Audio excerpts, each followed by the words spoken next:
കഴിഞ്ഞ ദിവസം രാത്രിയിലാണ് പെരുന്നാട് ജിതിൻ ഷാജി എന്ന് പറയുന്ന DYFI CA2 പ്രവർത്തകനെ RSSൻ്റെയും BJPയുടെയും പ്രവർത്തകർ അരിങ്കൊല ചെയ്തത്.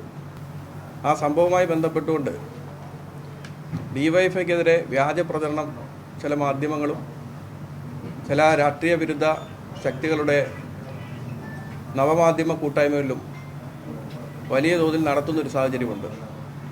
നാലാം പ്രതിയായിട്ടുള്ള സുമിത്ത്, മറ്റൊന്നുള്ളത് മിഥുൻ, ഈ രണ്ടാളുകളും DYFI പ്രവർത്തകരാണ് എന്നുള്ളൊരു ആക്ഷേപമാണ് ഇപ്പോൾ വലിയ തോതിൽ പ്രചരിച്ചുകൊണ്ടിരിക്കുന്നത്. ഈ രണ്ടാളുകളും RSSൻ്റെ പ്രവർത്തകരായിരുന്നു. അവർ 2021 ഏപ്രിൽ മാസമാണ് BJPയിലെയും RSSലെയും ചില ആഭ്യന്തര പ്രശ്നം കാരണം RSS സംഘപരിവാർ ബന്ധം ഉപേക്ഷിച്ച് DYFIയിൽ ചേരാൻ തീരുമാനിച്ചിട്ടുള്ളത്. പക്ഷേ 2-3 മാസക്കാലം മാത്രമാണ് അവർ DYFIയിൽ ഉണ്ടായിരുന്നത്.